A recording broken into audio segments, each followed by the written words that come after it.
नमः शिवाय। जय श्री हरि विष्णु। प्रिय भक्तों, आप सभी को हरियाली अमावस्या की हार्दिक शुभकामनाएं। श्रावण मास में आने वाली अमावस्या को हरियाली अमावस्या के नाम से जाना जाता है। तो प्रिय भक्तों, आज है हरियाली अमावस्या। तो चलिए इस पावन और पवित्र हरियाली अमावस्या की व्रत कथा की शुरुआत करते हैं। पौराणिक कथा के अनुसार एक समय एक राजा हुआ करते थे जो बहुत ही धर्मपरायण और पुण्य कर्म करने में बहुत ही विश्वास रखते थे। राजा की पत्नी थी, वह भी बहुत धार्मिक कार्यों में राजा का खूब साथ देती थी। सुबह राजा के उठने से पहले उठती और स्नान करके सबसे पहले तुलसी जी के पौधे में जल सींचती, फिर पूजा पाठ करके सूर्य भगवान को अर्घ दिया करती थी।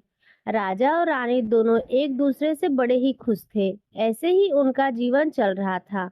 एक दिन राजा ने रानी से कहा कि हम अपने महल में कोई पूजा का आयोजन करवाएं। तो रानी कहने लगी कि जरूर करवाइए, काफी समय हो गया है, हमारे महल में कोई भी पूजा का आयोजन नहीं किया गया है। तो राजा ने शुभ मुहूर्त निकलवाकर पूजा का कार्यक्रम रखा और कई तरह के मिष्ठान बनवाए और पूजा के दिन राजा और रानी ने व्रत पालन करने का संकल्प लिया। लेकिन रानी को ना जाने उस दिन बहुत से जोरों की भूख लग गई। तो रानी ने पूजा के लिए तैयार की गई मिठाई में से थोड़ी सी मिठाई खा ली और किसी को कुछ भी नहीं बताया। जब राजा ने मिठाइयों को देखा तो राजा को पता चल गया कि मिठाई इसमें से पहले से ही जूठी की गई है। तो राजा ने रानी से पूछा कि मिठाई को ना जाने कौन जूठा कर गया, अब इस मिठाई को अपनी पूजा में कैसे रखेंगे। तो रानी ने झूठ बोल दिया कि महल में इतने सारे चूहे हैं, जरूर चूहों ने ही मिठाई को जूठा किया होगा। तो यह सुनकर राजा को क्रोध आ गया। महल में तो एक भी चूहा नहीं रहता। तो राजा ने उस चूहे को पकड़कर बाहर फेंकने का आदेश दे दिया। तो चूहे के ऊपर लगे आरोप से वह रानी से नाराज हो गया और वह सोचने लगा कि रानी ने मिठाई तो स्वयं खाई है और मेरा नाम ले लिया, इस बात की सजा तो रानी को भुगतनी ही पड़ेगी। उस दिन महल में पूजा के लिए खूब सारे मेहमान आए हुए थे। दिन में पूजा पाठ का कार्यक्रम संपन्न हुआ और कुछ मेहमान राजा के महल में वहीं पर रुक गए। तो राजा ने उनके सोने का प्रबंध भी कर दिया। आधी रात हुई तो चूहे ने जाकर रानी के कमरे में साड़ी ले जाकर मेहमानों के कक्ष में रख दी। सुबह हुई तो राजा मेहमानों को उठाने के लिए गए तो वहां पर रानी के कपड़े पड़े हुए देखकर उन्हें बड़ी ही हैरानी हुई और रानी पर क्रोधित हो गए।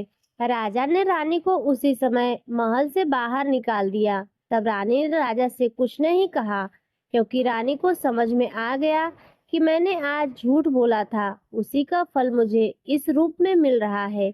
तो रानी वहां से सीधे निकलकर जंगल की ओर चली गई। फिर रास्ते में उसे कुछ महिलाएं पूजा करती हुई मिली। तो रानी ने उनसे पूछा कि बहनों, आज आप यह सब क्या कर रही हो, इसके करने से क्या फल मिलता है। तो महिलाएं कहने लगी, आज हरियाली अमावस्या है और हम भगवान शिव और माता पार्वती की पूजा कर रहे हैं। इस व्रत को करने से वैवाहिक जीवन में आए दुखों का अंत होता है और अखंड सुख सौभाग्य की प्राप्ति होती है। यह सुनकर रानी बड़ी ही खुश हुई और उनसे कहने लगे कि बहनों, अगर आप इस व्रत की विधि मुझे अच्छे से समझा दो तो आपका बड़ा एहसान होगा मुझ पर।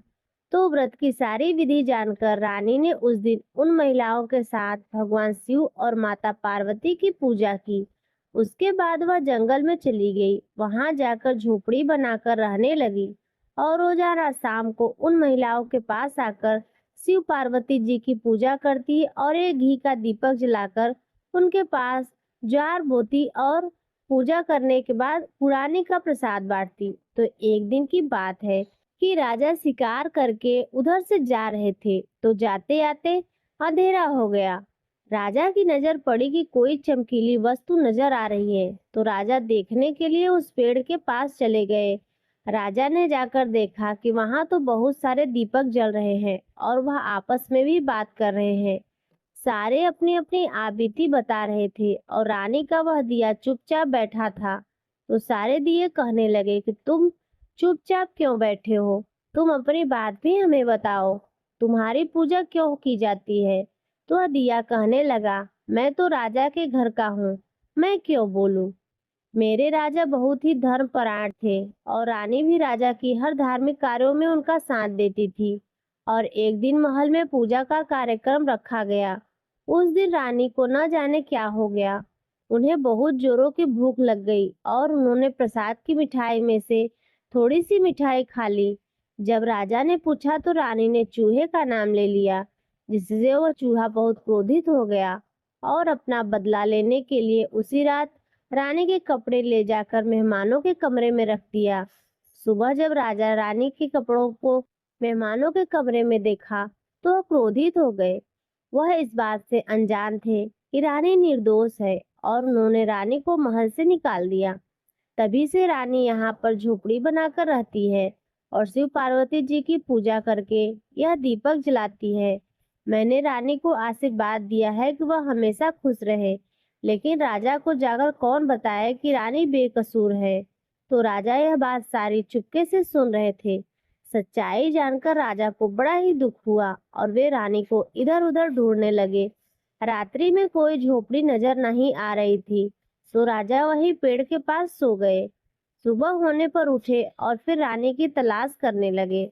उन्हें घूमते घूमते दोपहर होने तक एक झोपड़ी दिखाई दी। तो उस झोपड़ी के पास जाकर राजा ने आवाज लगाई। फिर राजा की आवाज सुनकर रानी बहुत ही प्रसन्न हुई और खुशी से बाहर आई। फिर राजा ने कहा, मुझसे बहुत बड़ी गलती हो गई है। मैंने सच्चाई जाने बिना ही आपको महल से बाहर निकाल दिया। तो रानी ने कहा, नहीं महाराज, मुझे तो मेरे कर्मों का फल मिला है, इसमें आपका कोई दोष नहीं है। तो राजा रानी को लेकर घर में आ गए। सारे नगरवासी बड़ी ही प्रसन्न हुए। दोनों खुशी खुशी रहने लगे। भगवान शिव और माता पार्वती की कृपा से 9वें महीने रानी के 2 जुड़वा पुत्रों को जन्म दिया। फिर वे दीर्घ काल तक जीवित रहे और अपने अपने जीवन के समस्त सुखों को भोग करके अंत में शिवधाम को चले गए। हे शिव शंकर महाराज, हे गौरी माता, जैसे आपने रानी पर कृपा की वैसे सभी भक्तों पर करना। सभी सुख सौभाग्य को बनाए रखना। तो प्रेम से बोलिए, भगवान महादेव और माता पार्वती की जय। अमावस्या तिथि पर अमावस्या माता की कथा सुनी जाती है। तो आइए अब सुनते हैं अमावस्या माता की कथा। पौराणिक कथा के अनुसार एक गांव में सास और बहू अकेले रहते थे और उनका बेटा विदेश में कमाने के लिए गया हुआ था। सास और बहू बहुत प्रेम से रहते थे। दोनों एक दूसरे की देखभाल करते थे। एक दिन बहू ने खाना नहीं खाया, तब सास बहू से पूछने लगी, बेटा, आज तुमने खाना क्यों नहीं खाया? तब बहू कहने लगी कि सासू माँ, आज मेरा अमावस्या का व्रत है, इसलिए मैंने खाना नहीं खाया।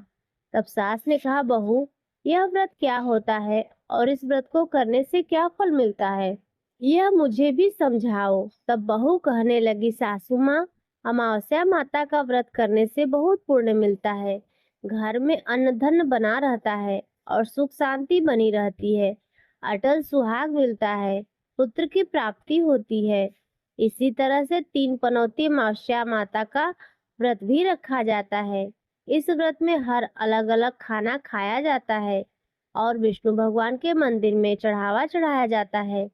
इस व्रत से पहले साल शक्कर, घी और चावल से बना खाना खाया जाता है। पहले साल व्रत पूर्ण होने के बाद 1.25 किलो चावल, 1 कटोरी घी और 1 कटोरी शक्कर का दान किसी ब्राह्मण देवता को दिया जाता है। दूसरे साल घी और शक्कर से बना खाना खाया जाता है। इसी तरह जब दूसरे साल का व्रत पूर्ण हो जाए तब 1.25 किलो जौ, 1 कटोरी घी और 1 कटोरी शक्कर किसी मंदिर में चढ़ाया जाता है या किसी ब्राह्मण को दान में दिया जाता है। तीसरे साल गुड़, तेल और घी से बने व्यंजन खाने चाहिए। जब तीसरे साल व्रत पूर्ण हो जाए तब आधा किलो तिल, गुड़ और 1 कटोरी घी किसी मंदिर में चढ़ाया जाता है या ब्राह्मण को दान में दिया जाता है। इससे ही सासू माँ 3 पनौती अमावस्या का व्रत कहते हैं। फिर बहू बताने लगी, माँ जी, इस व्रत का संकल्प लेने के बाद इसे पूरा करना जरूरी होता है। अगर पूरा नहीं कर सकते तब घर परिवार में झगड़ा और घर में अशांति हो जाती है। तब सासू माँ कहने लगी कि बहू, मेरी तो उम्र हो गई है, लेकिन तुम यह व्रत जरूर करना। तब बहू यह व्रत करना प्रारंभ करती है। एक दिन बहू ने किसी के कहने पर गेहूं से बनी रोटी खा ली और अमावस्या माता इस बात से नाराज हो गई। अब जो सास और बहू कभी प्रेम से रहा करती थी, अब उन दोनों में झगड़े होने लगे। सभी गांव वाले हैरान थे कि इसके घर में यह क्या हो रहा है। सास अपनी बहू को कहने लगी, जब से तुम हमारे घर में बहू बनकर आई हो, तब से हमारे घर की लक्ष्मी चली गई है। तुम हमारे लिए बिल्कुल भी शुभ नहीं हो।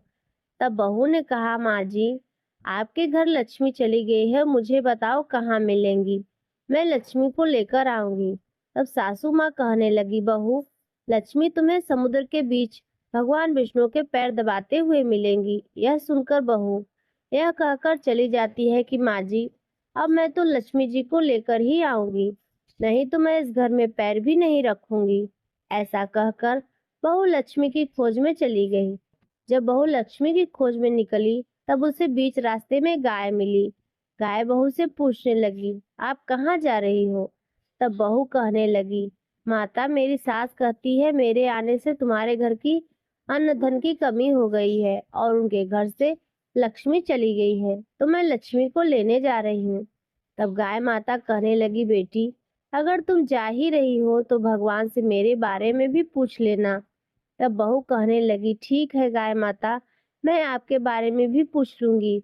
तब गाय माता कहने लगी, जब मेरा बछड़ा होता है तो वह मर जाता है, जिंदा नहीं रहता। तुम लक्ष्मी जी से पूछना, आखिरकार मेरे साथ ऐसा क्यों हो रहा है? मैंने ऐसे कौन से कर्म किए थे जिसकी सजा मुझे मिल रही है? तब बहू कहने लगी, गाय माता, मैं आपके बारे में जरूर पूछ लूंगी। ऐसा कहकर बहू आगे बढ़ गई। जब आगे बढ़ी, रास्ते में उसे घोड़ी मिली जिसके गले में घंटी बंधी हुई थी। घोड़ी ने कहा, बेटी, तुम मेरे दुख का निवारण लक्ष्मी जी से पूछ लेना। तब बहू कहने लगी, मैं जरूर पूछ लूंगी। ऐसा कहकर बहू आगे बढ़ गई। आगे जाते ही बहू को एक अंधा और बहरा बुजुर्ग मिला। उसने भी बहू से अपनी समस्या के निवारण के लिए पूछने को कह दिया। तब बहू उसकी समस्या भगवान से पूछने को कहकर आगे बढ़ गई। आगे जाते ही बहू को एक बूढ़ी औरत मिली जो हाथ और पैर से अपाहिज थी। उसने भी बहू से कहा, बेटी, जब तुम भगवान से मिलो तो उनसे पूछना कि आखिरकार मैं अपाहिज क्यों हुई, मैंने ऐसे कौन से कर्म किए थे। तब बहू उसकी समस्या पूछने को तैयार हो गई और फिर आगे बढ़ गई। आगे जाते जाते बहू बहुत थक गई थी और एक आम के पेड़ के नीचे बैठ गई। आम का पेड़ बहुत खुश होकर बहू से पूछने लगा कि बेटी, तुम कहाँ से आई हो और कहाँ जा रही हो? तब बहू कहने लगी कि वह लक्ष्मी जी को लेने जा रही है। तब पेड़ भी अपनी समस्या भगवान से पूछने के लिए कहने लगा कि मेरे पेड़ पर लगे हुए आम खट्टे ही क्यों होते हैं, इस बारे में बहू रानी भगवान से जरूर पूछ लेना। तब बहू पेड़ की समस्या लेकर आगे बढ़ गई। थोड़ी दूर जाने पर बहू को एक तलाई मिली।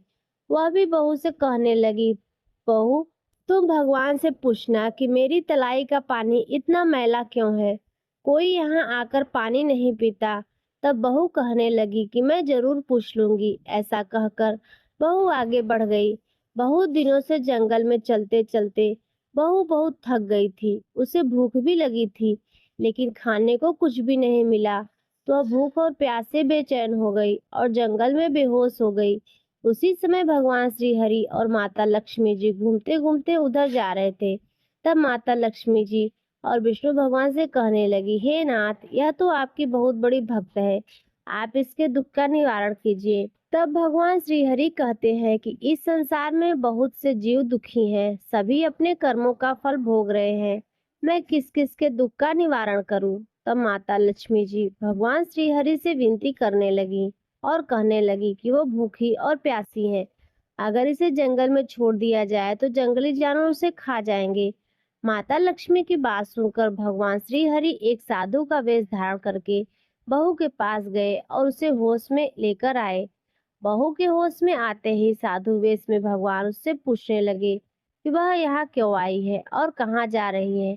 तब बहू ने सारी बात बता दी। उसकी बात को सुनकर भगवान श्री हरि और माता लक्ष्मी जी प्रकट हो गए। उनके साथ साथ प्रकट हुई अमावस्या माता भी। बहू यह सब देखकर उनके चरणों में गिरकर उन्हें प्रणाम करने लगी। तब अमावस्या माता बहू से कहने लगी, बेटी, तूने मेरे व्रत को खंडित किया है, इसी की सजा तुझे मिली है, लेकिन अब मैं तुझे क्षमा करती हूँ। अब तू घर को जाओ, तुम्हारा घर अन्न और धन से भर जाएगा। तुम्हारा घर सुंदर महल में बदल जाएगा और तुम्हारी सभी मनोकामनाएं भी पूर्ण हो जाएंगी। यह सब होने के बाद बहू ने रास्ते में जो जो भी मिला उन सभी के दुखों का निवारण करने के लिए विनती की। तब भगवान श्री हरि कहने लगे कि गाय ने कभी अपना दूध किसी और को नहीं पिलाया, इस कारण उसके बछड़े जिंदा नहीं रहते। तुम उसका दूध पी लेना, फिर उसके बाद उसके बछड़े जिंदा रहने लगेंगे। और घोड़ी पिछले जन्म में आटा पीसने वाली महिला थी, वो किसी को आटा पीसकर नहीं देती थी, इसलिए उसके गले में चक्के की पाट बंधे हुए हैं। तुम उसके पाट खोल देना, वो बिल्कुल ठीक हो जाएगी। और वो बुजुर्ग कभी भगवान के मंदिर नहीं गया, इसीलिए उसने भगवान के भजन नहीं सुने। तुम उसे ले जाकर मंदिर में दर्शन करवा देना, इससे वह ठीक हो जाएगा। अपाहिज महिला, उसने कभी अपनी जवानी में दान पुण्य नहीं किया, उसकी यह सजा मिली है। तुम उससे कुछ भी दान करवा देना तो उसकी विकलांगता दूर हो जाएगी। और वह आम का पेड़, उसने तो कभी अपने पेड़ के आम के किसी बच्चे को खाने को ही नहीं दिए, इसी कारण उसके सभी आम खट्टे होते गए। अब तुम उस पेड़ का आम खा लेना, उसके बाद से उस पेड़ का मीठे आम लगने लगेंगे। और वह तलाई का पानी, जो पिछले जन्म में देवरानी और जेठानी थी, जो हमेशा आपस में झगड़ा करती थी, इसलिए उसका पानी मैला है, तुम उसका पानी पी लेना, वह तलाई शुद्ध हो जाएगी। फिर लोग वहां आकर पानी पीने लगेंगे। इस प्रकार बहू ने भगवान श्री हरि और माता लक्ष्मी जी और अमावस्या माता को प्रणाम किया, उन्हें धन्यवाद दिया और अपने घर के लिए तैयार हो गई। रास्ते में उसे जो जो भी मिला उसकी सभी समस्या भगवान के कहे अनुसार वह दूर करती चली गई। सभी ने उसे भर भर कर आशीर्वाद दिए। घर पहुंचते ही उसका टूटा फूटा घर एक सुंदर महल में बदल गया। उसके घर में अब अन्न और धन के भंडारे भर गए। अब बहू ने सासू माँ से कहा कि सासू माँ, आपने तो सच कहा था कि आपके लिए मैं शुभ नहीं हूँ। मेरे जाने से आपके घर में लक्ष्मी आई है, आप यहाँ रहें, मैं मरने जा रही हूँ। तब सास ने कहा, बेटी, यह सब तुम्हारी अमावस्या माता के व्रत करने का फल ही है जो हमें मिला है। तुम यहीं पर रहो, अब तुम यहाँ से कहीं नहीं जाओगी। इस प्रकार सास और बहू खुशी खुशी रहने लगे। और फिर एक दिन सास का बेटा भी विदेश से वापस लौट आया और घर में सब उसने खूब धन दौलत और धन के भंडारे देखे। तब उसकी माँ ने सारी बातें अपने बेटे को बता दी। इस प्रकार वे खुशी खुशी रहने लगे और तीनों मिलकर अमावस्या माता के व्रत को रखने लगे। तो प्रेम से बोलिए, अमावस्या माता की जय। इस कथा को कहने, सुनने और हुकारा भरने वाले सभी भक्तों के घर में धन धान्य के भंडारे भरना, सभी की रक्षा करना। हे अमावस्या माता, आप सभी की रक्षा करना। प्रेम से बोलिए, अमावस्या माता की जय। प्रिय भक्तों, आज की कथा यदि आपको अच्छी लगी हो तो वीडियो को लाइक कर दीजिए, चैनल पर पहली बार आए हो तो सब्सक्राइब कर दीजिए और कमेंट में प्रभु का जयकारा अवश्य लगाइए।